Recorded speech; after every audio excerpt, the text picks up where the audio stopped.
केशवं बादरायणं सूत्रभास्कृतौ वन्दे भगवन्तौ पुनः पुनः। ईश्वरो गुरुरात्मेति मूर्तिभेद विभागिने व्योमवद्व्याप्तदेहाय दक्षिणामूर्तये नमः। ओम शांति शांति शांति। वसुदेव सुतं देवं कंसचारूणमर्दनं देवकी परमानंदं कृष्णं वन्दे जगद्गुरुं। कृष्णं वन्दे जगद्गुरुं कृष्णं वन्दे जगद्गुरुं। नमस्ते रामचंद्राय माधवाय नमो नमः गोविंदाय नमस्तुभ्यं। नमस्ते परमात्मने अद्वैत ब्रह्म रूपाय ज्ञान गम्याय ते नमः। नमः पूर्णाय रम्याय माधवाय चिदात्मने।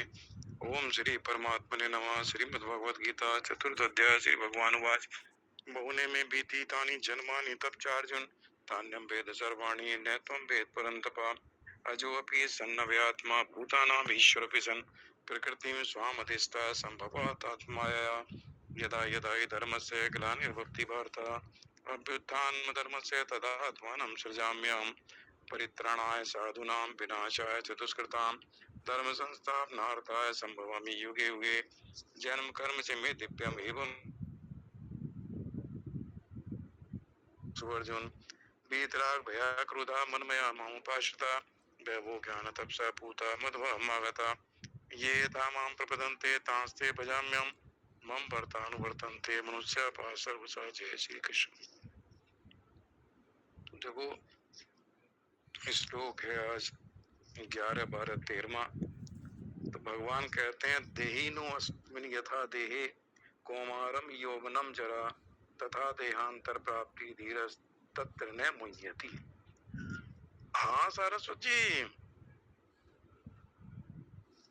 सारस्वत जी आ गया था हमारा नेट। हाँ नेट आपका अचानक चला गया। नेट चला गया, आप शुरू करिए।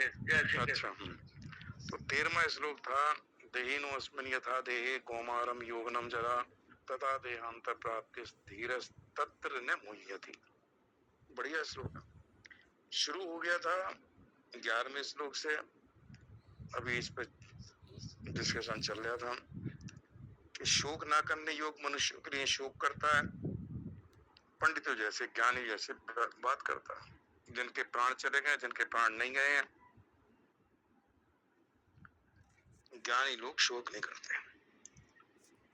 अब देखो शोक होता कब है? चूंकि आत्मा तो नित्य है, उसमें तो कोई परिवर्तन होता ही नहीं। अब प्रकृति अनित्य है, प्रकृति में परिवर्तन होते रहते हैं। तो शरीर में परिवर्तन होते रहते हैं। शरीर का जो जन्म हुआ, शरीर की मृत्यु होती है। तो एक भय, एक शोक रहता है कि इस शरीर की मृत्यु हो जाएगी जिसमें मेरा निवास है, जिसमें मैं वर्तमान में रहता हूँ। हालांकि वर्तमान में मैं इस शरीर में रहता हूँ, नवद्वारे पूरे देही, ये ज्ञान भी अगर हो जाए तो ये भी बहुत बड़ा ज्ञान है। नहीं तो अज्ञानी तो इस शरीर को ही अपना स्वरूप समझता कि यही मेरा शरीर, यही मैं हूँ। इस शरीर की मृत्यु मेरी मृत्यु, शरीर का जन्म मेरा जन्म। तो शरीर के जन्म मृत्यु को जब वो शरीर का अपने जन्म मृत्यु समझता है तो शरीर की मृत्यु जो शोक होता है, शरीर के जिनके साथ संबंध है उनको कुछ हो जाए तब शोक होता है।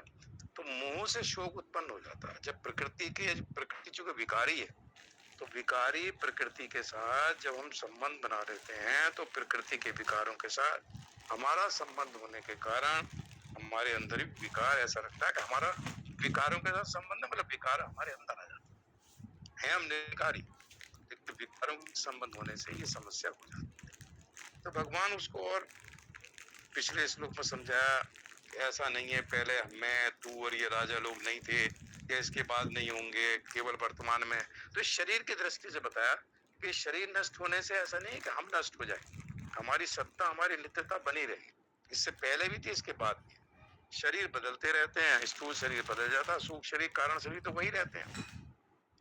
तो उसको समझाने के लिए और 13वां श्लोक बोलते हैं कि जैसे दिखाई पड़ता है, चूंकि सूक्ष्म शरीर और कारण शरीर जब देहांतर होता है तो ज्ञान नहीं होता कि ये सूक्ष्म शरीर नए शरीर में चला गया। तो उसको समझाने के लिए 13वां श्लोक बताते हैं कि जैसे स्थूल शरीर में कुमार अवस्था, जवानी, यौवन और वृद्धावस्था आती है, ऐसी दूसरे शरीरों की प्राप्ति होती है। तो कहते हैं ये जो परिवर्तन है शरीर में, स्थूल शरीर में जो परिवर्तन होता है कि बालकपन का, जवानी का और वृद्धावस्था में शरीर परिवर्तन हो गया। जब बालकपन का शरीर था, 7-8 साल का शरीर था, जवानी में जब 20-25 साल का शरीर आया तो पूरा बदल गया। मतलब बालकपन के शरीर की या बालकपन की मृत्यु, उस अवस्था की मृत्यु की, और जवानी के हम वही हैं। जैसे हमारे अंदर कोई परिवर्तन नहीं हुआ तो हम उसके सुरक्षा साक्षी या दृष्टा हैं कि मेरा शरीर देखो कितना परिवर्तन हो गया। पहले अब छोटापन में था, 2-3 फीट की हाइट थी, छोटा सा शरीर था, अब शरीर मेरा 25-26 साल में कितना बड़ा हो गया। तो हम अपने शरीर को देखते हैं कि इसमें कोई शरीर में बदलाव आया, लेकिन मेरे अंदर कोई बदलाव नहीं आया।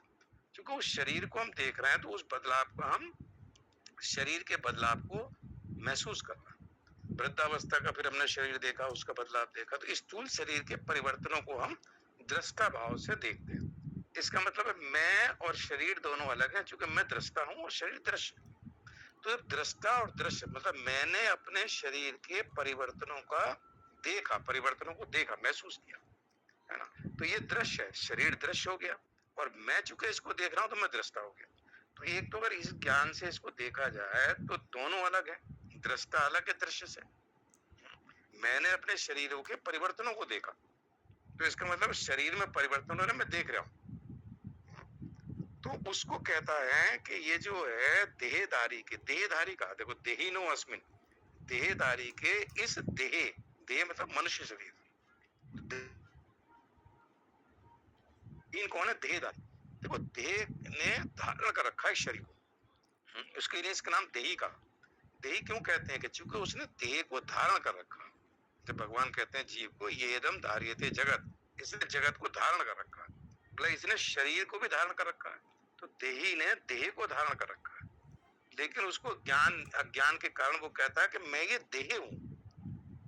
वो ये भूल जाता है कि देही ने देह को धारण कर रखा है। वो कहता है कि नहीं मैं ही देह हूं।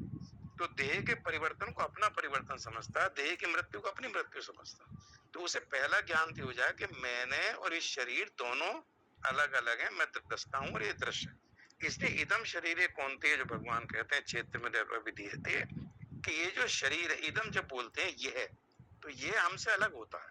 मतलब मैं और ये दोनों भिन्न भिन्न है। मतलब मैं और ये पेन है, ये मकान है, ये दुकान है, तो ये हमसे अलग है। इदम शब्द जो इस्तेमाल कर दिया तो पता चला कि शरीर जो है हमसे भिन्न है, और इसको क्षेत्र कहते हैं। तो भिन्नता वहां भी आ गई। इदम शरीर कौन थे, ये शरीर, तो ये हमसे भिन्न होता है। वामचाल में बाद में बोलते हैं ये मकान, ये दुकान है, तो ये जो है हमसे अलग है। तो ये हमसे अलग है। तो एक तो पहला ज्ञान आत्मज्ञान भी होना चाहिए कि मैं और शरीर दोनों अलग अलग ये दृश्य, मेरे अंदर कोई परिवर्तन नहीं है, और शरीर के परिवर्तनों को, कुमार अवस्था को, बालकपन को, जवानी को, और मैं देखता हूँ, और इस शरीर जैसे बदलता रहता है। तो जैसे शरीर बदलता रहता है, तो ऐसे तदा देहांतर प्राप्ति, ऐसे जब देहांतर होता है, मतलब देह का जब परिवर्तन हो जाता है, एक देह से दूसरे देह में चले जाते हैं, तो धीरज तत्र न मोह्यते, धीर कहा है उसको, कि धीर व्यक्ति जो है मोहित नहीं होता। अब देखो धीर क्यों कहा भगवान, ये 2-3 जगह अलग अलग गीता के श्लोक में आया धीर। एक जगह है चौथे, एक और श्लोक है धीर का, दूसरे अध्याय में एक है, जिसमें कहते हैं कि धीर व्यक्ति जो है यह तो इंद्रियों के भोग का कुछ है। तो उसमें भगवान ये कहते हैं कि जैसे स्थूल शरीर का, तो धीर क्यों कहा, धीर कहते हैं जो सत असत को जानता है, जिसमें सत और असत का विवेक है, वो धीर पुरुष है। जो जानता है कि सत क्या है और असत क्या है। तो ऐसा व्यक्ति जो सत असत को जानता है वो मोहित नहीं होता देहांतर। इसलिए धीर कहा कि धीर मनुष्य मोहित नहीं होता। तो अब प्रश्न उठता है कि जब अज्ञान है, तो अज्ञान है तो अपने और अपने आप को स्थूल शरीर समझते हैं, तो स्थूल शरीर की मृत्यु के कारण वो मृत्यु समझता है। लेकिन देहांतर में क्या होता है कि जैसे स्थूल शरीर में परिवर्तन हुए, ऐसे सूक्ष्म शरीर और कारण शरीर में परिवर्तन होते हैं। सूक्ष्म शरीर भी तो प्रकृति से बना हुआ है ना, वो कारण शरीर भी प्रकृति का अविद्या है। तो इसको कहते हैं कि जैसे स्थूल शरीर के परिवर्तन हमें दिखाई पड़ते हैं, ऐसे सूक्ष्म शरीर के परिवर्तन को तो हमें महसूस करना चाहिए कि सूक्ष्म शरीर में परिवर्तन हुआ है। क्योंकि जागृत अवस्था में स्थूल शरीर है, और स्वप्न अवस्था में सूक्ष्म शरीर है, और सुषुप्ति में कारण शरीर। तो अब देखो सूक्ष्म हमारे स्वप्न, मतलब जवानी के जो स्वप्न अवस्था है ना सूक्ष्म शरीर में, स्वप्न अवस्था सूक्ष्म शरीर का पता चलता है। तो सूक्ष्म शरीर में जो हम स्वप्न देखते हैं, जवानी के स्वप्न और वृद्धावस्था के स्वप्न, तो जब वृद्धावस्था में स्वप्न देखते हैं तो हम अपने आप को वृद्ध देखते हैं, और जवानी के स्वप्न में अपने को जवान महसूस करते हैं।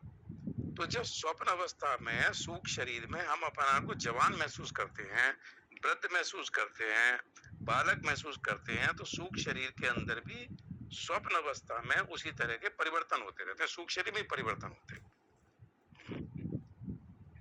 ऐसे कारण शरीर है सुसुप्ति अवस्था। तो सुसुप्ति अवस्था में ही परिवर्तन होता है। बचपन में सुसुप्ति अवस्था 10-12 घंटे की हो जाती है। एक बच्चा 24 घंटे में 18 घंटे सोता है और उसकी बड़ी गहरी नींद आती है। सुसुप्ति अवस्था में पूरे शरीर का निर्माण होता रहता है, अंदर का मन का, बुद्धि का, चित्त का, ये निर्माण होता है जब वो सुसुप्ति अवस्था में होता है। तो सुसुप्ति अवस्था बालकपन में ज्यादा होती है, जवानी में सुसुप्ति अवस्था उससे मुकाबले कम हो जाती है। और उस सुसुप्ति तो लंबी होती है, ज्यादा आनंद तो तीनों अवस्थाओं में रहता है, लेकिन उसका पीरियड कारण शरीर का ज्यादा होता है। और वृद्धावस्था में सुसुप्ति वो बहुत कम देर की होती है, नींद ही 4-5 घंटे आती है, उसमें सुसुप्ति अवस्था 1-8 घंटे की होती है। तो बचपन में जो 10 घंटे की सुसुप्ति अवस्था थी, जवानी में जो 5 घंटे की थी, 8 घंटे सोता था, वृद्धावस्था में वो आधे पौन घंटे की रह जाती है। तो सुसुप्ति अवस्था में उन्होंने परिवर्तन देखे, सूक्ष्म शरीर में ही परिवर्तन होता देखा है और स्थूल शरीर का परिवर्तन दिखाई पड़ ही गया। तो कहते हैं इन सारे शरीरों में परिवर्तन होता सर शर्मा जी, जय श्री कृष्णा। हाँ, मैं ये कह रहा था कि आखिरी टाइम में बुढ़ापे में सुषुप्ति कम क्यों हो जाती है, ये बताइए। देखो होता क्या है, आखिरी समय में नींद जो है ना, मेरा ख्याल है कोई होता होगा बिल्ला जिसको 8-10 घंटे की आलस में पड़ा रहे, तो भले ही नींद 8-10 घंटे की आ जाए, मतलब नींद ही 5 घंटे और 6 घंटे ज्यादा नींद नहीं आती। और उसमें गहरी नींद जो सुसुप्ति की है, वो नींद मुश्किल से किसी की 1 घंटा होगी और किसी की 2 घंटे होगी। मतलब गहरी नींद कह रहा हूँ, सुसुप्ति मतलब बहुत गहरी नींद जिसमें एकदम फ्रेश हो जाए, बीच में जो उछटती रहती, इंद्रियां शिथिल हो जाती है ना, इंद्रियां जो है। अरे मैं निवेदन करूंगा आपसे, सुषुप्ति बुढ़ापे में इसलिए कम हो जाती है, ओशो ने कहा है कि अब इसको जरूरत नहीं है, इसको दोबारा रिवाइव करने की जरूरत नहीं है, इसलिए कम हो जाती है, ये बोला है। नहीं, मेरा मतलब ओशो का उतना वेदांत वाले मामले में ओशो थोड़ा कम होता है। इंद्रियां जो है ना, इंद्रियों में शिथिलता आ जाती है, इंद्रियों में शिथिलता आने के कारण नींद जो है बहुत गहरी नहीं हो पाती। जो एक बच्चे की नींद देखो और एक जवानी बच्चे को देखो 10-15-20 साल की, तो उसमें जो प्रकृति ने इस तरह का बनाया कि जैसे जैसे इंद्रियां शिथिल होती जाएंगी तो मन में ना, मन भी ऐसा शांत उस वक्त, अगर वो वेदांत का साधक नहीं तो मन में भी बड़ी बेचैनी सी अजीब सा रहता है, एक भय सा भी रहता है। देखो वेदांत के साधक को तो भय नहीं रहता ना मृत्यु का, वो तो जानता है। तो वेदांत का साधक जो है थोड़ा सा चिंता रहित रहता है, और बुढ़ापे में थोड़ी सी चिंताएं बढ़ जाती है, शरीर को लेके बहुत चिंताएं करता है, पता नहीं क्या हो जाए, उठा नहीं जा रहा, बैठा नहीं जा रहा, ये नहीं जा रहा, वो चिंता जो है, एक तो चिंताएं बढ़ जाती हैं और दूसरे शरीर में कमजोरी और इंद्रियां शिथिल हो जाती है। तो इंद्रियां शिथिल होने के कारण बहुत गहरी नींद उसे नहीं आ पाती, कम देर के लिए आती है, उछटती रहती है। इतना उसके पास वो है कि जरा जरा देर में कोई स्वप्न या कोई विचलित हो जाता नींद में। तो वेदांत के साधक को देखो तो अगर आप, मतलब मैं जैसे अपने आप को कह रहा हूँ, तो जब वो 11 बजे भी सोएगा ना, एकदम से सोएगा और सुबह बिल्कुल फ्रेश उठेगा, उसे ज्यादा चिंता विंता नहीं करता है, क्योंकि आत्मा के साथ जब संबंध बनता है तो एक आनंद की अनुभूति होती है, और आनंद की अनुभूति जब होती है, एक सुख मिलता है, तो मन ना थोड़ा शांत होता है। जब मन शांत होता है तो नींद जल्दी आती है और स्वप्न भी ना के बराबर, मतलब बहुत कम होते चले जाते हैं। तो उसमें सुसुप्ति सब बढ़ती है, मतलब 5 घंटे अगर वो सोता है वेदांत का साधक, तो सुसुप्ति अवस्था उसकी लंबी होगी, 3-4 घंटे की, स्वप्न अवस्था कम होगी, मतलब गहरी नींद में जाएगा, स्वप्न कम होते जाएंगे। अगर खाना पीना ठीक है, मतलब आहार भी शुद्ध है और विचार भी शुद्ध है और चिंतन करता है, वेदांत का साधक है और स्वाध्याय करता है, तो उसका पैरामीटर है कि नींद अच्छी आएगी आएगी 4-5 घंटे ही, लेकिन उसमें सुषुप्ति अवस्था बढ़ेगी, उसकी स्वप्न अवस्था कम होगी। और जो इधर उधर के उस पर लगा हुआ मतलब संसार के उसमें उसकी विचलित भाव होगा, स्वप्न अवस्था ज्यादा होगी, चिंता होगी, सुषुप्ति अवस्था सोएंगे दोनों मूल 4-5 घंटे। तो इंद्रियों की शिथिलता, मन में बेचैनी और चिंता का भाव बन जाता है, एक भय रहता है मृत्यु का, पता नहीं कब आ जाए। वेदांत के साधक को मृत्यु का भय नहीं होता। वो कहता है मृत्यु शरीर की होगी, मैं तो जैसे अब सूक्ष्म शरीर मेरा अब है, मन बुद्धि चित्त अहंकार जितने पवित्र हो चुके हैं अंतःकरण, इन्हीं पवित्रता के साथ अगर मान लो मेरी मुक्ति नहीं है, इन पवित्रता के साथ ही तो दूसरे शरीर में जाऊंगा, जहां भी जाऊंगा। और दूसरे जब ये चिंतन करते रहे उसके पाप भी कम हो जाते हैं, कलमश इसे कहते हैं। तो पाप कम होने से भी शांति मिलती है, और नए पुण्य कर्म वो करता नहीं, जो कर्मों के साथ उसका थोड़ा तादाद में कम हो जाता है। तो पाप पुण्य भी कम होने लगते हैं, जितने पाप पुण्य कम होंगे उतना अंतःकरण शांत होता है। जब मन है प्रसादा कहा है, तो मन की प्रसन्नता क्या, अंतःकरण की शुद्धि। तो अंतःकरण की निर्मलता, अंतःकरण की शुद्धि से मन प्रसन्न होता है, और जब मन प्रसन्न है तो शांत है। मन प्रसन्न मन ही शांत होता है, और जब शांत मन है तो जैसे ही सोएगा नींद आ जाएगी, शांति की अनुभव करेगा नींद। तो इसलिए जो है ओशो तो खुद परेशान रह जाता था, उनकी थिंक मतलब ओशो की थोड़ा लाइन थोड़ी अलग टाइप की है, और वेदांत की थोड़ी सी अलग। वेदांत में उसका कहना भी ठीक है, अब इसको जरूरत नहीं है दोबारा रिवाइव होने की, इसको जरूरत नहीं है, जब तो जाएगा तो इसलिए उसने ये बोला है। शरीर भी स्वस्थ रहता है, मतलब अगर नींद अच्छी आ जाए तो शरीर आपका ठीक रहता है, आपका कॉन्स्टिपेशन नहीं होगा, पेट ठीक रहेगा, सब कुछ अच्छा होगा, मन प्रसन्न रहेगा, मन में ताजगी सी रहेगी, चिड़चिड़ापन नहीं होगा। तो गहरी नींद तो हमेशा, चाहे बुढ़ापा भी हो, तो वो भी चाहता मुझे बड़ी सुख की नींद सोऊं, बड़ी गहरी नींद आए मुझे, चाहे वो 4 घंटे सोए या 5 घंटे सोए, लेकिन 5 घंटे में उसको लगता है बड़ी डीप स्लीप में चला जाऊं, बोले ऐसी नींद हो। जय श्री कृष्ण, जय श्री कृष्ण, सुनाई दे रहा है ना? हाँ हाँ बढ़िया। ऐसा है परीक्षित, समाधि में जो जाता है, जैसे जैसे सुख प्राण होता है वैसे वैसे सुसुप्ति नींद कम होती चली जाएगी। वो नींद जो है उसका सुख जो है उसको मिलता जाता है समाधि में। या वेदांत का जो अधिकारी है वो भी अपने स्वरूप में बैठा, समाधि में अपने स्वरूप में, वो भी स्वरूप में, जैसे जैसे वो स्वरूप में बैठेगा वहाँ उसकी जो आनंद है, जो नींद का आनंद है, तो सुप्ति का आनंद है, वो उसको मिल रहा है, तो फिर उसकी जरूरत नहीं है, नींद की जरूरत ही नहीं रहेगी उसको। जो जो जो सुप्ति का आनंद है वो उसको मिल रहा है समाधि में, इसलिए उसकी नींद कम हो जाएगी। और बुढ़ापे में भी साइंटिफिक रीजन है, बुढ़ापे में नींद कम हो जाती है, बुढ़ापे में नींद कम जाती है, ये साइंस का कारण है। अब इसका डिटेल तो मैं नहीं दे सकता ज्यादा, लेकिन बुढ़ापे में नींद कम जाती है। शर्मा जी से बोलो जय श्री कृष्ण। जय श्री कृष्ण, जय श्री। नहीं, बुढ़ापे में आप देखो ना पारित जी, हर चीज कम हो जाती है, जैसे आपकी भूख कम हो जाती है, मतलब हर एक्टिविटी आपकी ना थोड़ी सी कम होने लगती है, क्योंकि शरीर में प्रकृति का जो नियम है परिवर्तन, उसमें कहते हैं शरीर क्षीण होता जा रहा है, मतलब नाश की तरफ प्राप्त होता जा रहा है। तो हर चीज की कम हो जाएगी, भूख कम हो जाएगी, थोड़ा घूमना फिरना टहलना, मतलब हर चीज में शरीर में।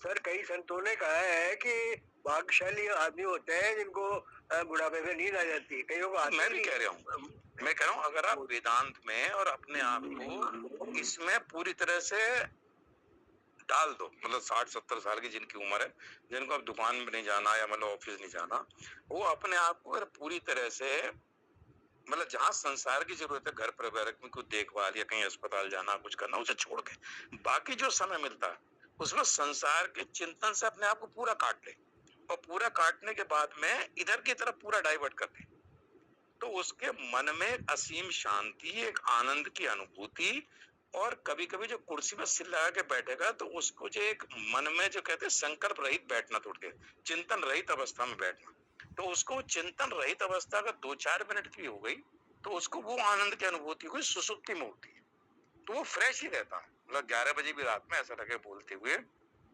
कि 10:30 बजे ना नींद नहीं आ रही, मतलब लेटेगा तभी नींद आएगी, लेकिन वो बैठा है अगर बात कर रहा है तो उसको कोई नींद की वो नहीं है कि उस वक्त भी आंखें झपक रही हैं।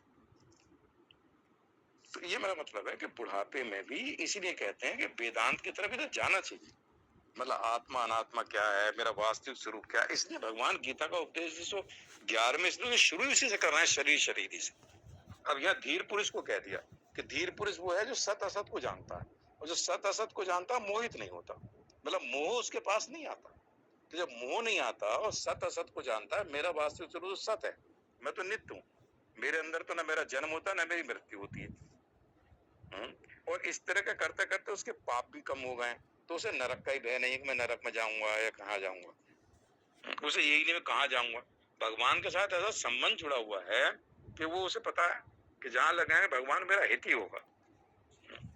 तो उसमें उसका रखता है कि जैसे देह की स्थूल शरीर की अवस्थाएं हैं, ऐसे सूक्ष्म शरीर की एक देहांतर भी एक अवस्था है कि इस स्थूल शरीर का अब इसमें न शक्ति रही है न कुछ रहा है, इसका प्रारब्ध के हिसाब से जो भी इसका समय निश्चित है, अब इसके छोड़ने का मेरा समय आ गया। तो प्राण को आयु का है कि प्राण ही आयु है, जब तक इस शरीर में आयु है तब तक इसमें प्राण है, तो प्राण है तो आयु है, जब प्राण निकल गए तो आयु पूरी हो गई। तो प्राण को कई जगह आयु भी कहा। तो प्राण जब निकलते हैं तो वो इस सूक्ष्म शरीर को साथ ले जाते हैं, तो उसमें सूक्ष्म शरीर का देहांतर हो गया, मतलब एक देह से दूसरे देह में सूक्ष्म शरीर चला गया।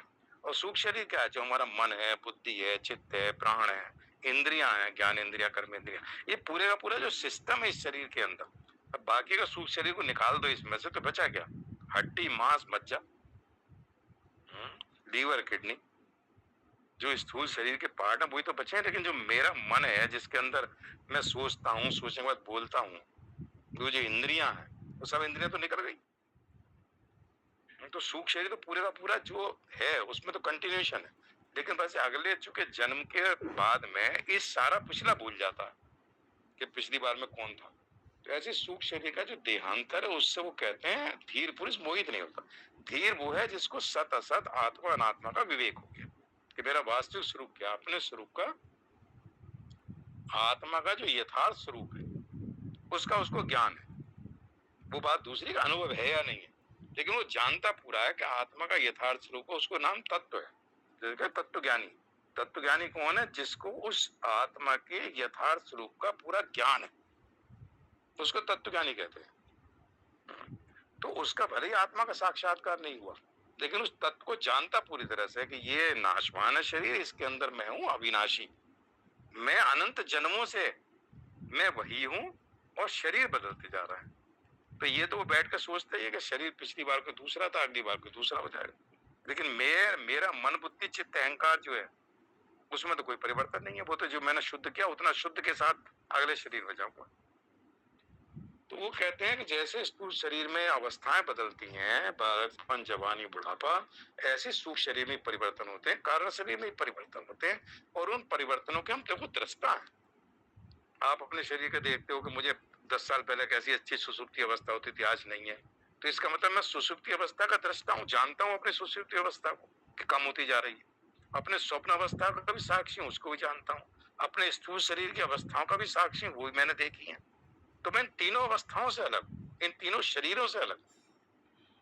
तो वो कहते हैं कि इसलिए देही जो है, शरीर ही है, उसका उसमें परिवर्तन नहीं होता। तो अवस्थाओं के बदलने पे वो कहता मैं तो वही हूँ।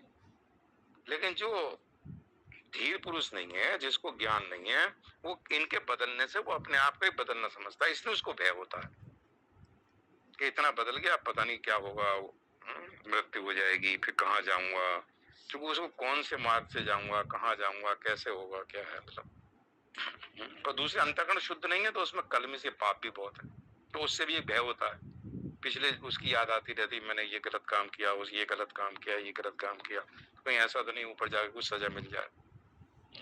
तो इन सब चीजों से तो धीर तत्व न मुह्यति, मतलब धीर वही है जिसको सत असत का बोध हो गया। ऐसा धीर पुरुष उस विषय में कभी मोहित नहीं होता, उसको कभी संदेह नहीं होता। इसका अर्थ ये नहीं है कि धीर पुरुष मनुष्य को देहांतर की प्राप्ति होती है। ऊंच नीच योनियों में जन्म लेने का कारण गुणों का संग है, और गुणों से संबंध विच्छेद हो जाने पर धीर पुरुष को देहांतर की प्राप्ति हो ही नहीं सकती। जैसे गीता, उसको शरीर और सूक्ष्म शरीर और कारण शरीर में परिवर्तन जो होता है वो जो अभी बोल रहे थे उसको आप दोहरा दीजिए जरा। मतलब सूक्ष्म शरीर में ये जैसे आप सो गई रात को, तो अब से 20 साल पहले जैसे आपके स्वप्न थे, तो उन स्वप्नों में परिवर्तन हो जाता है। मतलब सूक्ष्म शरीर में स्वप्न के साथ पता चलता है ना, सूक्ष्म शरीर की जागृत अवस्था स्थूल शरीर की है और सूक्ष्म शरीर की स्वप्न अवस्था। तो जब स्वप्न हम देखते हैं, तो अब जब हम स्वप्न देखते हैं तो अपने आप को बूढ़ा महसूस करते हैं स्वप्न में। और जब जवानी में स्वप्न देखते हैं तो हम भी जवानों की तरह भागते थे, दौड़ते थे, अपने आप को स्वप्न में भी जवान देखते थे। तो स्वप्न में उस वक्त हम जवान थे, आज के स्वप्न में हम बूढ़े हैं। तो सूक्ष्म शरीर की जो स्वप्न अवस्था है उसमें परिवर्तन हुआ ना। मतलब स्वप्न की अवस्था में परिवर्तन हो गया, मतलब सूक्ष्म शरीर परिवर्तन हो गया। अगर सूक्ष्म शरीर परिवर्तन ना होता तो जो बालकपन का सूक्ष्म शरीर था वही हम जवानी में भी अपने आप को बालक ही देखते स्वप्न में, और बुढ़ापे में अपने आप को बालक ही देखते। तो जैसे स्वप्न में भी हमारे परिवर्तन होते गए तो पता चलता है सूक्ष्म शरीर में भी परिवर्तन हो गया। जब नया शरीर मिल जाता तो फिर सूक्ष्म शरीर वैसे शुरू हो जाता, जैसे स्थूल शरीर में बालकपन की अवस्था, कुमार अवस्था। तो इस शरीर से उसका भेद हो जाता, मतलब इससे संबंध होके नया शरीर मिल गया, नए स्थूल शरीर में चला गया। अब उसको कहने लगता है ये मैं हूँ, ये मेरा शरीर है। तो उसके साथ तादाद कर लेता, उसके साथ संग कर लेता। और मान लो मनुष्य का ना मिला, किसी और का मिल गया, तो उसको कहने लगता है ये मैं हूँ। तो वैसी उसकी अब देखो कारण शरीर में तो सुसुप्ति है और एक हमारा स्वभाव है। स्वभाव भी तो कारण शरीर में जो हमारी आदत है, जो प्रकृति है, वो भी कारण शरीर है। तो जिस शरीर में हम जाते हैं, मान लो मनुष्य की जगह थोड़ी देर के मान लो बंदर का शरीर मिल गया, तो हमारा स्वभाव बंदर जैसा हो गया। कारण शरीर परिवर्तन हुआ ना, हमने उस शरीर के हिसाब से हमारी प्रकृति, हमारे स्वभाव में परिवर्तन हो गया। अब हम कहते हैं कि देखो अपने आप को बंदर की महसूस करके उसी तरह उछलते हैं, एक पेड़ से दूसरे पेड़ पर छलांग मार देते हैं। तो जो बंदर के अंदर था वो हमारे अंदर आ गया, क्योंकि हम अनंत जन्मों में बंदर भी रह चुके हैं, अनंत बार बंदर रह चुके हैं। तो सूक्ष्म शरीर बंदर के स्थूल शरीर के हिसाब से फिट हो गया। मच्छर के शरीर में गए तो मच्छर की तरह सूक्ष्म शरीर छोटा सा है, उसी तरह की हमारा स्वभाव हो गया। क्योंकि वो जो मन है, जो हमारा स्वभाव है कि मुझे बैठ के काटना है, स्थूल में थोड़ी है, सूक्ष्म है ना। वो तो मन जो है वो तो सूक्ष्म शरीर में, बुद्धि सब कुछ उसी में है।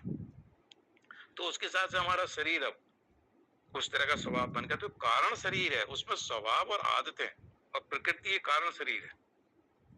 तो वैसा हमारा स्वभाव बन गया, जैसे जिस शरीर में गए, ये भगवान की माया है। वैसे सूक्ष्म शरीर में परिवर्तन हो गया स्थूल शरीर के हिसाब से। जैसा स्थूल शरीर मिला, मनुष्य का मिला, तो ये जो बुद्धि है ये और प्रखर होकर अगले मनुष्य शरीर में और साफ सुथरी हो गई और अंतःकरण शुद्ध हो गया। लेकिन अगर पाप योनि या तमोगुण के कारण किसी पशु पक्षी योनि में चला गया, तो उस योनि में भी जाके उसको उसी तरह का स्वभाव हो जाए जैसा शरीर मिला है। मतलब वहाँ ट्रेनिंग देनी पड़ेगी। बंदर के बच्चे को देखो आप, छोटा सा पैदा होने के बाद में अपनी माँ को पकड़ देता, पकड़ के चलता ना, कस के पकड़ लेता। वो कितने ऊंचे कूदे, अब उसे किसी ने सिखाया थोड़ी कि तुझे इस पेड़ से उस पेड़ पे कूदना है या तुझे कैसे पकड़ना है कस के, गिरे ना। बिल्ली का बच्चे को मुंह में लेके चलती है, तो ऐसे दबाती है कि उसके दांत ना लग जाए जरा सा, बस पकड़ भी रखा, गिरे ना। तो ये कहाँ से सीख लिया? क्योंकि जब पहले उन शरीरों में रहे होंगे तो उस शरीर का जो स्वभाव था वो जागृत हो गया। ये भगवान की माया है। उस शरीर का स्वभाव जागृत हो गया तो हमारे को सब पता चल गया। छोटा बच्चा पैदा होने के बाद माँ का दूध एकदम पी लेता है, उसे किसी ने नहीं बताया कि ऐसे पीना है, ऐसे खींचना है, ऐसे ये करना है। तो उसको पता है कि अब मैं इस शरीर में हूं, तो ये उसका स्वभाव है। मतलब उस बच्चे का दूध का पीना, माता के दूध स्तन में दूध आ जाना। तो मेरा मतलब है कि ये जो भगवान ने पूरी सृष्टि बना रखी है, इतना बढ़िया इसका वो है। वो अनंत जन्मों में अनंत शरीरों में रहे, तो जो शरीर मिलता उसके हिसाब से, तो कारण शरीर में उसके हिसाब से परिवर्तन हो गया। सूक्ष्म शरीर में उसके हिसाब से परिवर्तन रहेगा। जीव तो वही है, मतलब जीव में कोई, लेकिन जीव को ज्ञान नहीं है ना कि मैं इस शरीर में इससे पहले क्या था। भरत ऋषि को तो पता था मैं पिछले जन्म में ऋषि था, आपके हिरण बन गया, अगली बार ब्राह्मण बन गया, तीनों जन्मों का याद है। लेकिन हम सब तो भूल गए ना पिछले में क्या थे, तो हमें तो किसी जन्म का भी याद नहीं। कितने मनुष्य थे, तो कहाँ थे, कहाँ से आए, क्या हुआ, कुछ भी पता नहीं। तो वो कहते हैं कि कारण शरीर का जो स्वभाव है वो भी तो बदल गया। इसलिए कहते हैं जितना स्वभाव अच्छा कर लेते हैं तो अगला शरीर ये मिलता तो उसी स्वभाव के अनुसार हमारी, किसी को झूठ बोलने का, दो सगे भाई या जुड़वा बच्चे पैदा हुए तो देखो उनमें कितना परिवर्तन उनके स्वभाव में या उनकी बुद्धि में। एक बहुत पढ़ा लिखा है, कम पढ़ा लिखा है, मतलब कम बुद्धि, एक की बुद्धि बहुत तेज है, एक को जल्दी गुस्सा आ जाता है, एक कम गुस्सा आता है, एक ज्यादा बोलता है, एक कम बोलता है। इसके अंदर चूहा खा गया उसे। तो उनका स्वभाव दो पैदा बच्चे होने का के बाद में 1 साल के बाद जब बोलना शुरू किया, उन्हीं बच्चों में कितना परिवर्तन है। तो कहाँ से आया वो परिवर्तन? दोनों जुड़वा हैं, दोनों एक ही गर्भ में रहे, एक ही पिता के अंश हैं, एक ही माता के गर्भ में रहे, सब कुछ एक है। लेकिन 1 साल के बाद जब बोलते हैं तो उनके स्वभाव में परिवर्तन है, उनकी बुद्धि में परिवर्तन है। एक के 90% नंबर आ रहे हैं, एक पढ़ लिख के नहीं दे रहे, सगे जुड़वा भाई है। तो पिछले जन्म से जब मन बुद्धि लेके आए हैं, वो बुद्धि कितनी किसकी कुशाग्र थी, कितना उसका स्वभाव कैसा था, क्रोधी था, लोभी था, झूठ बोलने का था, तो वैसे स्वभाव को लेके दोनों शुरू हो गए। मतलब धर्म का वातावरण भी एक है, सब कुछ एक है, लेकिन दोनों के स्वभाव में परिवर्तन। कारण शरीर जो अपना अपना कारण शरीर, जिस कारण शरीर में उनका स्वभाव और आदतें हैं, वो तो वही है जो लेके आए, तो दोनों का अलग है। वो बात दूसरी, दोनों का संग अच्छा मिल जाए तो खराब बच्चा भी सुधर जाए, या कुछ परिवर्तन आ जाए उसके अंदर। तो इसलिए कारण शरीर में भी परिवर्तन होते हैं। अब मतलब हम जो इतनी लोग मेहनत करते हैं सब लोग, तो कारण शरीर में अविद्या, जो कारण शरीर में अविद्या है, वासना है, संस्कार है, गुण है, इनमें परिवर्तन हो ही रहा है। पहले हमारे था, कामनाएं थी, लोभ था, है ना, वो चीजें कम हुई हैं, कलमश कम हुए हैं, नए नए विचार आते हैं, वासनाएं ठीक हुई हैं, संस्कार नए आए हैं। तो ये परिवर्तन कारण शरीर में हो रहा है, सूक्ष्म शरीर में परिवर्तन हो रहा है। तो इस परिवर्तन को लेके तो हमारा सूक्ष्म शरीर निकलेगा ना इसमें। जय श्री कृष्णा। जय। हाँ महेंद्र जी। तब ये हमें पूर्व जन्म की स्मृति क्यों नहीं होती है? वो तो ये कहते हैं कि अगर किसी की अकस्मात, मतलब जैसे बैठे हैं अभी कुर्सी पे, और बैठे बैठे अगले क्षण मृत्यु हुई, मतलब कोई कष्ट नहीं हुआ, कोई कुछ नहीं हुआ, मतलब एकदम झटके से, झटका भी ज्यादा बड़ा नहीं लगा, मतलब बड़ी एकदम से प्राण निकल गए। तो जब अगला जन्म मिलेगा तो उसको इस जन्म की स्मृति रहेगी, क्योंकि बहुत ज्यादा कष्ट नहीं हुआ मृत्यु का। तो इस जन्म की स्मृति रहते रहते रहते रहते साल 2 साल, कई बार बच्चे देखे हैं ना, कई पूर्व जन्म का सब बताते हैं, मैं उस गांव का था, वो मेरे पिता थे, वो मेरा ये था। तो वो स्मृति फिर धीरे धीरे कम होने लगती, मतलब विस्मृति होने लगती है, उसको यादें जो धूमिल होने लगती, 1 साल तक रहेगी, 1.5 साल तक रहेगी, कभी कभी वो कहने भी लगता है, या शून्य बैठा रहता है, मतलब उदास सा।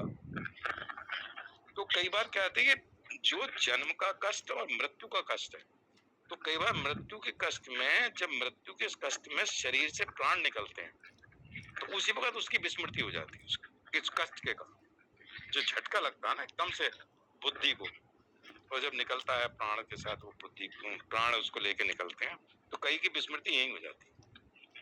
मतलब ये लिखा हुआ है शास्त्र में कि मृत्यु का कष्ट और जन्म का कष्ट उसकी पूरी जन्म की स्मृति को विस्मृति में बदल देता है, मतलब याद नहीं रहता उस कष्ट के बाद पिछला क्या हुआ, कुछ याद नहीं।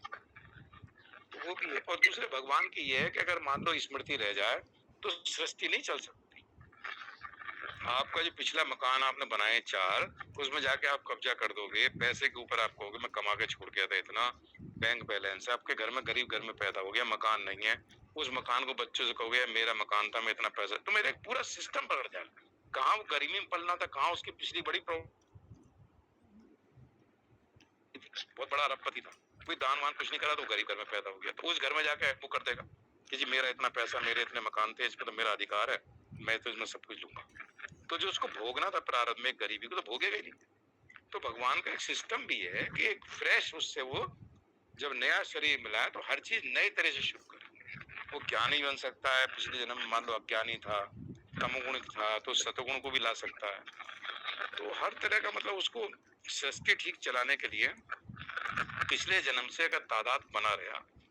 अब जैसे भीष्म पितामह थे, दुर्योधन, अर्जुन ये थे, धृतराष्ट्र थे, तो महाभारत पढ़ते इन सबको पुराने जन्मों की स्मृति थी। भीष्म पितामह कह रहे मैंने 100 जन्मों में आज तक कोई ऐसा कर्म नहीं किया जिसकी वजह से मैं तीरों की सैया पे लेटा हुआ हूँ। धृतराष्ट्र कह रहे मैंने 100 जन्मों में ऐसा कोई कर्म नहीं किया जिससे मेरे 100 के 100 बच्चे मारे गए। तो भगवान ने दोनों को बताया 100 जन्मों से पीछे जाओ। तो भगवान तो कहना है गीता कि मैं तुम्हारे सारे जन्मों को जानता हूँ, तुम नहीं जानते। तो भगवान क्यों कह रहे हैं, उसका भाष्य शंकर भाष्य माया भुगने में भी थी तानी जन्मानी तब चार्ज, उसके श्लोक का जो भाष्य उसमें आया कि पुण्य और पाप के जो संस्कार होते हैं हमारे अंदर, हमारे चित्त को आच्छादित करते थे। तो मनुष्य के अंदर पुण्य और पाप के संस्कार संचित होते हैं, तो वो संस्कार जो उसके चित्त को आच्छादित करते हैं। तो अगला जन्म मिलता है तो एक आवरण पड़ जाता है चित्त के ऊपर उन वासनाओं का, तो भूल जाता है। कहते हैं मेरे अंदर जो है न पुण्य और पाप के संस्कार नहीं है, तो इसलिए मेरा चित्त आच्छादित नहीं होता। मुझे हर तरह की याद रहती, कितना ही भूत हो कितना भविष्य में, हमेशा वर्तमान में सब कुछ मुझे याद रहता है। तो ईश्वर होने के नाते न पुण्य है न पाप है, मेरे अंदर कर्तापन ही नहीं है, न फल में ईश्वर है, तो मेरे अंदर ये संस्कार से मेरा चित्त आच्छादित नहीं होता। शंकर भाष में लिखा हुआ है। इसलिए मुझे हर चीज की स्मृति रहती है।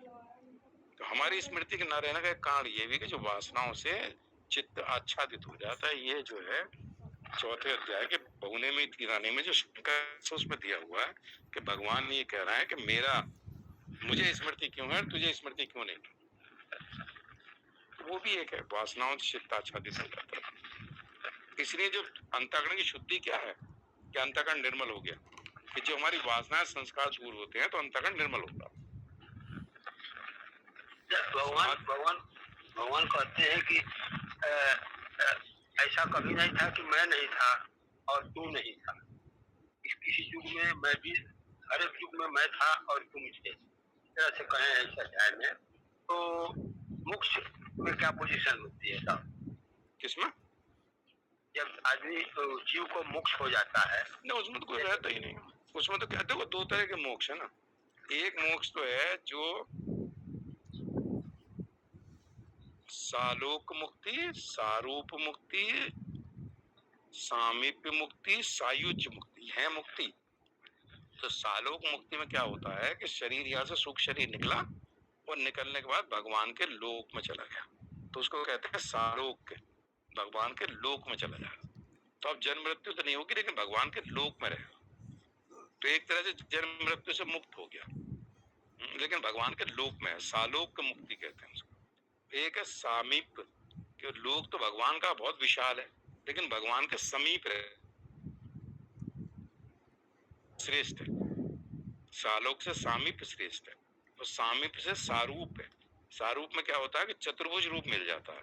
तो उसी चतुर्भुज रूप में जैसे भगवान का बाकी उसको ऐश्वर्य ये नहीं मिलता, लेकिन जो भगवान का रूप है तो सारूप मुक्ति कहते हैं तीसरे। तो उसी तरह का रूप मिल जाता। कई जगह पुराणों में पढ़ो तो लगता है कि यहाँ से जैसे जो दो वृक्ष को जब भगवान ने, कृष्ण भगवान की जो लीला में माता ने बांध दिया, भगवान ने जब झटका दिया तो दो वृक्ष गिर गए। तो दो वृक्ष जब निकले तो दिव्य पुरुष निकले उस वृक्ष से, दोनों के श्राप के कारण वृक्ष बन गए थे। तो दोनों के दोनों दिव्य निकले चतुर्भुज रूप में और अपने लोक को चले गए। तो निकलती दिव्यता आ गई उनके अंदर। तो कई बार मनुष्य जो है जब शरीर से प्राण निकलते हैं तो वो चतुर्भुज रूप ले लेता निकलते, और भगवान के दूत आते हैं और उसको अपने साथ ले जाते हैं। तो वो भगवान का सारूप मुक्ति यही उसे चतुर्भुज रूप मिल गया निकलते ही, तो सारूप मुक्ति हो गई। एक है सायुज्य मुक्ति, उसमें निकलेगा लेकिन भगवान के साथ ही एक हो गया, उसको वो सारी चीज मिल जाती है जो भगवान के साथ, मतलब सृष्टि की उत्पत्ति प्रलय और इन सबको छोड़ के जो भगवान के पास सिद्धि वगैरह जो कुछ है वो भी उसके पास आ जाते हैं उसको तो अब इसमें देखो सूक्ष्म शरीर निकला ना और वहां चला गया उस लोक में, तो है तो मुक्ति कि जन्म मरण के चक्कर से छूट गया।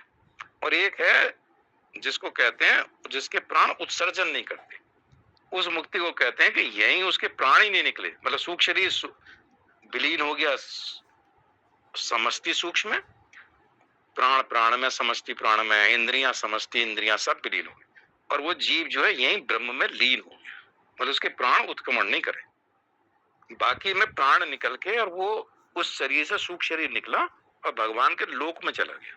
उस लोक में वो गोलोक है या जो भी लोक है, उस लोक में जाने के बाद उसको वहां रह गया, जिसको भगवान के साथ बड़ा आनंद है कि भगवान के साथ ही रहूं, भगवान के साथ ही उनकी उपासना में भजन में, लेकिन एकत्व भी है भगवान के साथ, इतना मतलब एक अपनापन हो गया कि उनके साथ ही रहेगा। और ये जो मुक्ति है दूसरी जिसको कहते हैं ब्रह्म में लीन हो गया, उसके प्राण उत्सर्जन नहीं करे और वो यही मतलब शरीर से नहीं निकला, सूक्ष्म शरीर निकल के ये समष्टि में मिल गया, प्राण प्राण में मिल गए, वो सब मिल गए, और वो जीव जो ब्रह्म में मिल गया। तो किसी लोक में नहीं गया, कहीं नहीं गया, हमेशा हमेशा के लिए लीन हो गया ब्रह्म में। तो एक मुक्ति हुआ है। ऐसे ध्रुव की जब बात चली थी, ये हुआ ना, ध्रुव को ध्रुव लोक दे दिया कि भाई इस लोक में तुम अपने निश्चिंत होकर अब जन्म। ये जीते जी मुक्ति है ना? नहीं, मुक्ति तो देखो चारों है, आप उसके ऊपर है कि किसी को नहीं, जीते जी मुक्ति तो जीवन मुक्त कहते हैं। जीवन मुक्त का मतलब है कि अब उसके साथ शरीर में तो है, अभी मृत्यु नहीं हुई है शरीर में, लेकिन शरीर में रहते हुए भी शरीर के साथ तादात्म्य नहीं है, पूरी तरह से अपने स्वरूप में बैठा हुआ। उसको पता है कि मैं आत्मा हूँ और शरीर जो है एक दिन बिछड़ जाएगा, इस शरीर से मेरा कोई संबंध नहीं है। लेकिन शरीर के निर्वाह के लिए खाना भी खाता है, नहाता धोता भी है, घूमता भी है, सोता भी है, जागता भी है, लेकिन शरीर में रहता हुआ उसको पूरी तरह से ये ज्ञान है कि मैं शरीर से बिल्कुल भिन्न हूँ, शरीर से मेरा कोई मतलब नहीं, शरीर की देखभाल करना मेरा काम है, चूंकि अभी मेरा प्रारब्ध है इस शरीर में रहना, जब तक मेरे प्रारब्ध की आयु बची है तब तक इस शरीर में रहना है। रहने के लिए मुझे शरीर की जैसे समाधि में जो बैठे हुए हैं हिमालय में, तो वो भूख प्यास प्राण भी उनके बस में हो जाते हैं, ना भूख लगती ना प्यास लगती है, जब जरूरत पड़ेगी तो जो भी आहार वो करते होंगे, तो प्राण भी उन्होंने अपने अधीन कर ली, तो अपने स्वरूप में बैठे हुए हैं, समाधि में हो गए। यहाँ जीवन मुक्त का ये है कि वो जीवन शरीर में है, लेकिन शरीर में रहता हुआ शरीर से अलग है, मतलब उसे ज्ञान हो गया, अपने आत्मा में स्थिति है। जब शरीर में बोलेगा भी कोई आ गया तो बोल लिया बात, लेकिन नहीं तो उसे ज्यादा मतलब वही प्रकृति के साथ उसका संबंध छोड़, उसको जीवन मुक्त कहा। जीवन है अभी, हाँ। शरीर है लेकिन शरीर में रहता हुआ मुक्त। ऐसे लोगों का फिर सूक्ष्म शरीर नहीं निकलता ना? नहीं, वो अवस्था है, मतलब कह रहा हूँ जैसे क्या है कि ज्ञान हो गया, लेकिन आपका भगवान राम के साथ या कृष्ण के साथ बहुत ज्यादा अटैचमेंट है, मतलब रात दिन आप भगवान कृष्ण की पूजा कर रहे हैं, भगवान कृष्ण का नाम ले रहे हैं, भगवान कृष्ण के साथ एक बिल्कुल ऐसी आत्मीयता सी हो गई कि उनके बिना अगर मैं ना करूं तो बड़ी बेचैनी सी होती है। तो आपको लगता है बस मेरे सामने कृष्ण की जो लीला हुई है, मूर्ति है, विग्रह है, मुझे बहुत ही मतलब इसके बिना मुझे रहा नहीं जाता।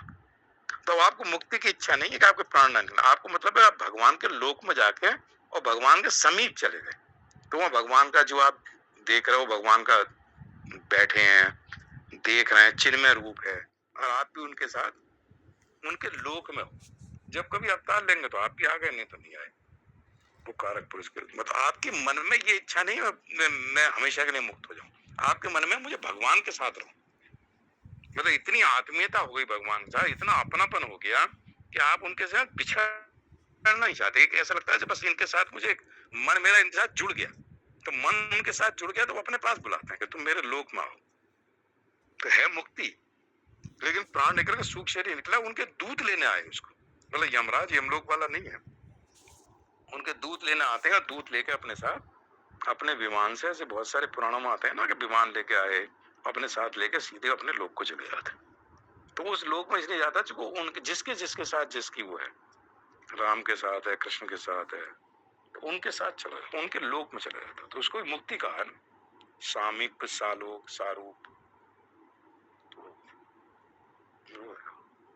मतलब उसकी इच्छा ये नहीं। कई जो ज्ञानी है, बहुत ज्ञानी जो आत्मा है, ये भक्त है, भक्त की मुक्ति है ये, वो ज्ञानी की मुक्ति है। ज्ञानी कहता नहीं मैं तो केवल आत्मा हूं, वो भगवान के स्मरण में नहीं है, उसे केवल आत्मा का आनंद है, आत्मा में स्थिति है, मतलब वो राम कृष्ण का नहीं, वो सगुण है। राम कृष्ण जो सगुण है, आप उनका रूप देख रहे हो ना, वो निर्गुण है, तो निर्गुण आत्मा में बैठा हुआ है, आत्मा के अलावा उसे कोई मतलब नहीं है, एक अपने स्वरूप में बैठा हुआ है, उसका प्राण उत्पन्न नहीं कर,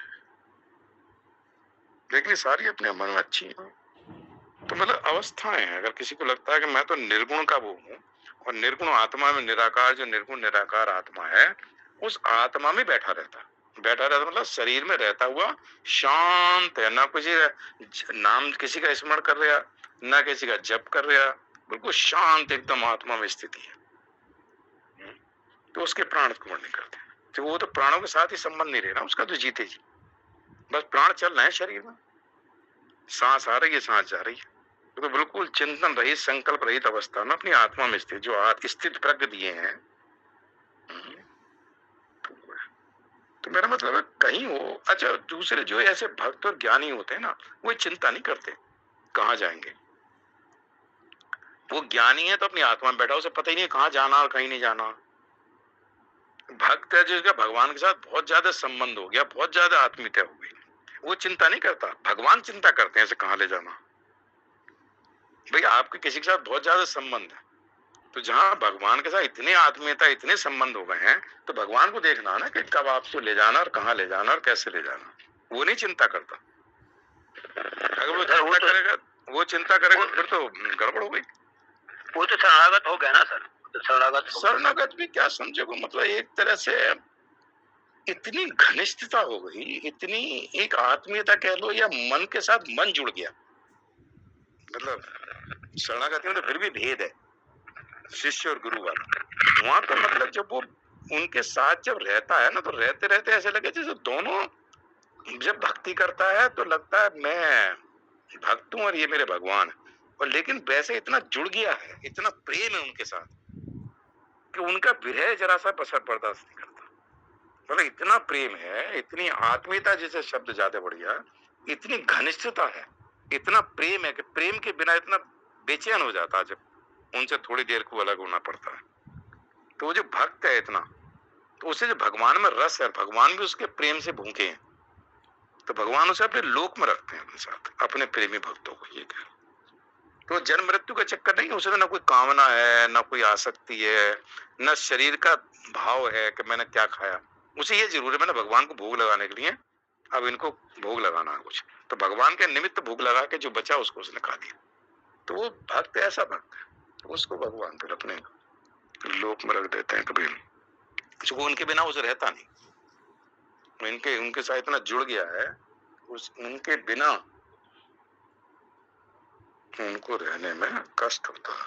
मतलब जो जिसके साथ जुड़ गया, जैसे गायत्री के उपासक गायत्री के साथ जुड़े, गायत्री लोक हुए, तो जो जिसके साथ जुड़ा हुआ है, लेकिन इतना आत्मीयता हो जानी चाहिए, फिर उसे कोई दोनों के साथ नहीं हो सकता। वो संसार शरीर के साथ भी पूरी तरह जुड़ा रहे, संसार को भी ना छोड़े, और भगवान को भी सुबह शाम पकड़ ले। तो वो जैसे मीराबाई उसमें समा गई थी।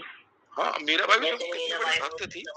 मीराबाई तो मैं शरीर की समा गई क्या, लेकिन मतलब कितनी बड़ी भक्ति के दूसरी तरफ कोई है ही नहीं, उन्हीं में रहती थी। उसने किसी ने जहर दे दिया तो जहर को पी लिया, ये समझ के क्या है उससे मतलब ही कुछ नहीं, भगवान का प्रसाद है, तो वो जहर भी अमृत हो गया। मतलब हर चीज उसको देखो कितना कष्ट दिया।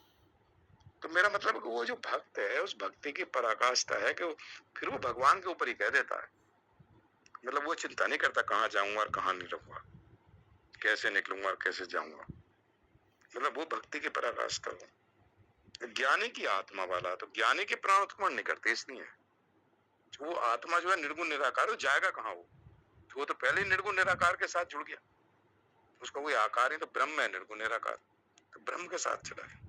ब्रह्म के मतलब जो समष्टि वो है, जो ब्रह्म तो सर्वव्यापक है ना, तो सर्वव्यापक मिल गई आत्मा, उसकी सर्वव्यापक हो गई, जो कण कण में, क्षण क्षण में, हर ब्रह्मांड में, सब में फैला हुआ है, उसके साथ उसकी आत्मा जो है उसमें मिल गई, लीन हो गई।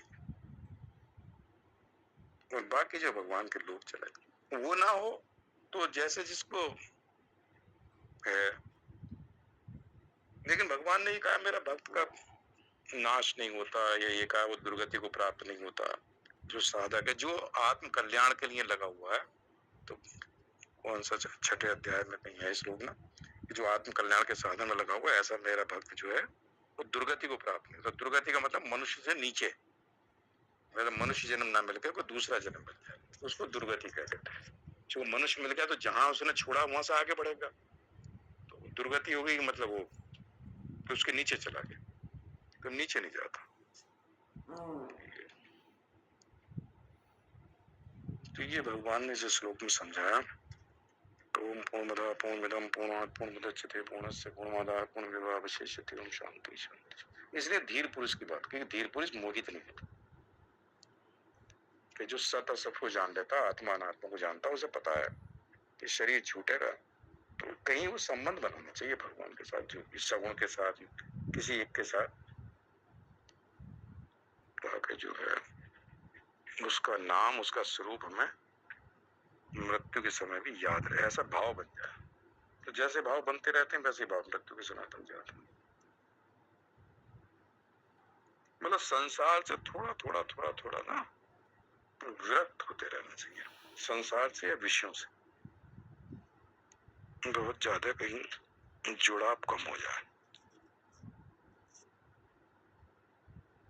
क्योंकि जहां भी जुड़ाव है ना किसी के साथ भी, वो खींचता है। और मन से ना हो, मतलब प्रेम के कारण तो ठीक है कि सबकी देखभाल करनी है, लेकिन इतना ना हो कि उनके बिना हमें, कि भगवान के बिना तो रह सकते हैं लेकिन इसके बिना मैं नहीं रह सकता।